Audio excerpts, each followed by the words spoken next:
Hi everyone, I'm Tina, the creative guru with Gems, Paper, Scissors, and today I am going to teach you a fun technique utilizing our opaque matte texture paste and some of our incredible set 5 stencils and some shimmer pens. So first, we're going to take a blank piece of white daisy cardstock and our stencil, which is my stencil's been well used. I love these stencils. I use them time and time again. And I'm going to use some old washi tape just to secure down my stencil and my paper onto my all-purpose messy mat. Again, I use this a lot. It's very stained and abused, and that is just a sign of crafter love. So once you've got your cardstock and your stencil secured down, open up your opaque matte texture paste. It's kind of thick, and you're going to use a nice palette knife. It doesn't matter what shape or size, just something that works well in your hand. You're going to go over this at least once, but you're going to scrape it down fairly well. And this, if you have it about the thickness of the filling of your stencil, takes about a half hour to an hour to dry.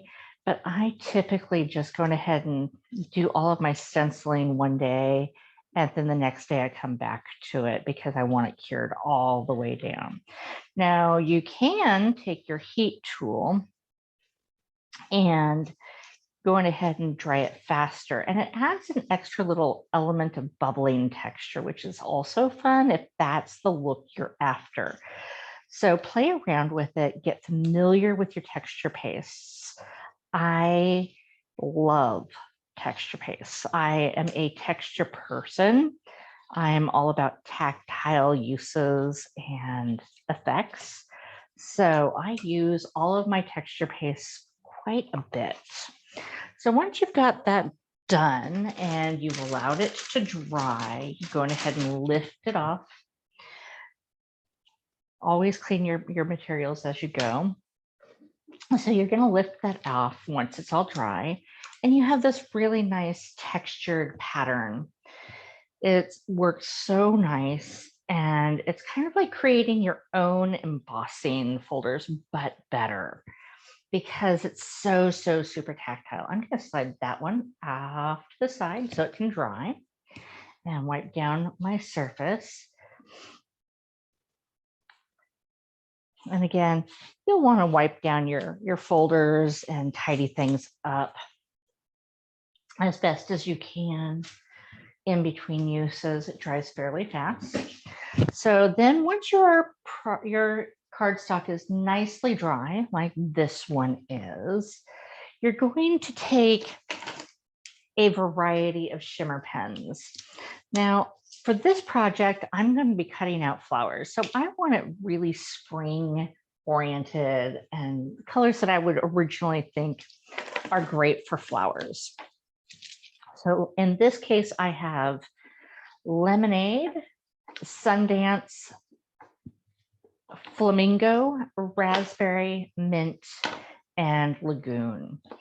And you're just kind of going ahead and make sure your pens are nice and wet, just like so. Just squeeze a little and just squiggle this on. Okay, this is a fun, messy project.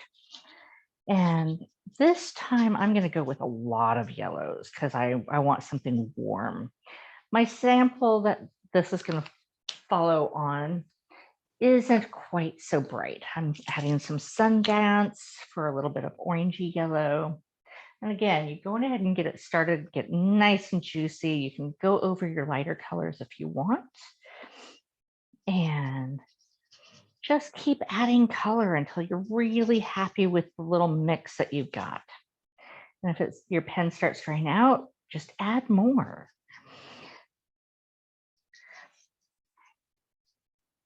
And you just keep doing this. until you've got all the colors that you want. I'm going to add some pink, flamingo, and then raspberry.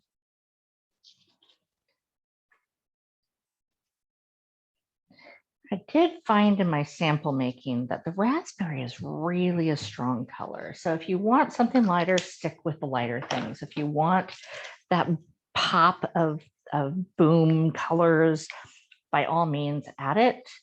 But I'm going to add just a little. It doesn't take a lot to make this pop.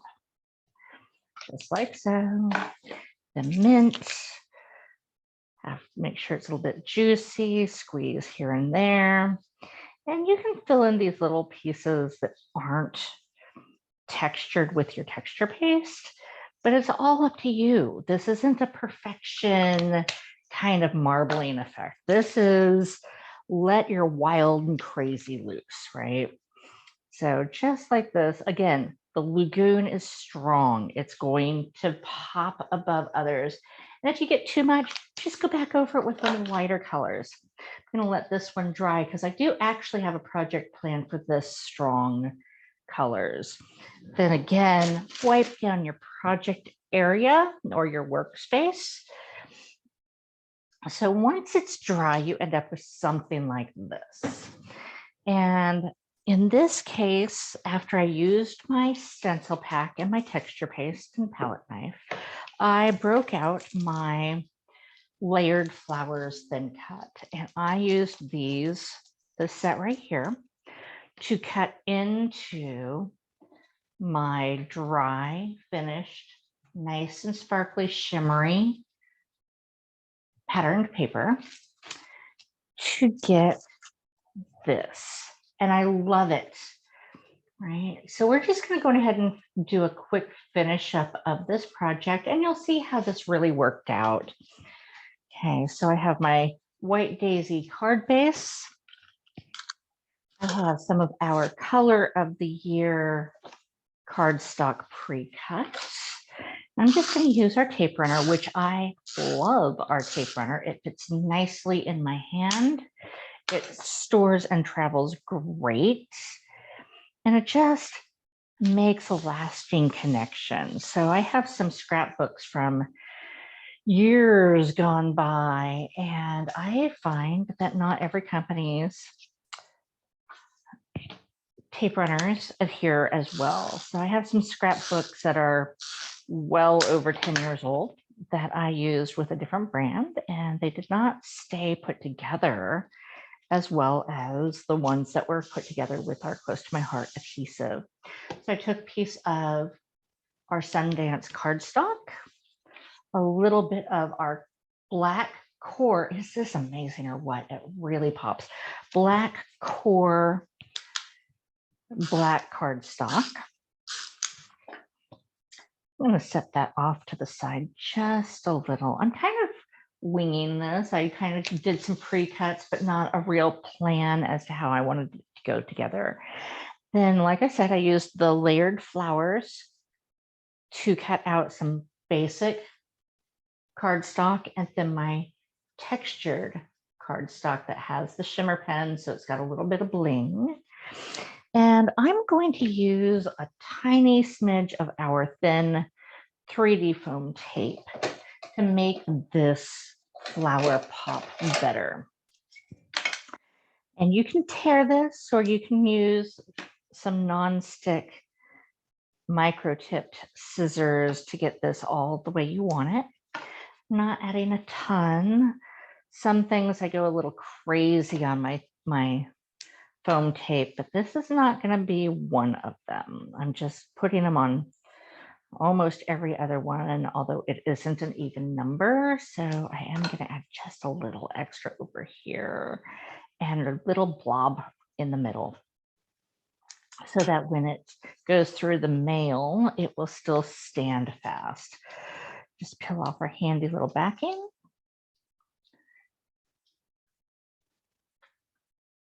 And then place it where you want it. I'm going to kind of center that, smush that down. It has a nice little pop there. And again, with that black cord cardstock. Wow, it's amazing. So then I'm going to just add a little bit of bend to my petals because I want that extra dimension beyond my texture paste, right? So all of these will stand out a little bit, but not a bunch. I'm going to add my adhesive tape towards the middle because, again, I want those petals to pop off the page, just like so.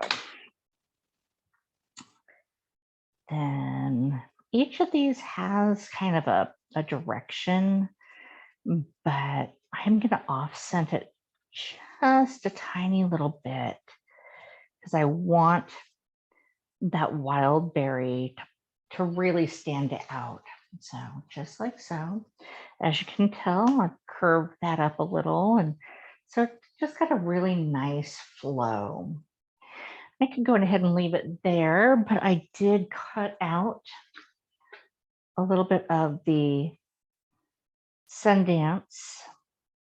I'm going to go with the lighter color than the dark because every one of our cardstocks has a lighter side and a darker side, and I've got the darker side showing here. I'm going to again attach this with the 3D foam tape so it kind of pops out of the middle of this flower. Peel that back and put that on in like so. Nice little dimension added. At this point, I could leave it as is, but I'm going to add a little bit of sparkle here using our, let's go ahead and add just a tiny bit of the flamingo shimmer pen, kind of like little stamens in the middle to help pull that pink on through and add some shimmer. There we go. Really like the look of that. Again, up close, you can see how that shimmers and pulls those colors on through. And I could add a sentiment here, or in this case, I've decided to run with the continuation of our wild berry color of the year. I'm going to go ahead and add just a couple of these glitter gems. There are many tools that help you lift and place this, but my preferred is the non-stick micro-tipped scissors. I just scoop it under and place it. I'm going to put it further down on the page because remember, if you're working on a card or layout, the visual effect goes in thirds. So it's just how our eye pulls it on through. And as you may know, I tend not to do a lot of sentiments on my card. I wait until I'm ready to send it. So this is where I'm going to end my project with the knowledge that at some later date, I will add a little sentiment on the inside. I'll probably grab one of my shimmer pens and add a little squiggle down the side as well, just to pull it all the way through for a completed project. And that finishes our project and our tutorial on how to do a layered texture paste embossed effect on something that is more than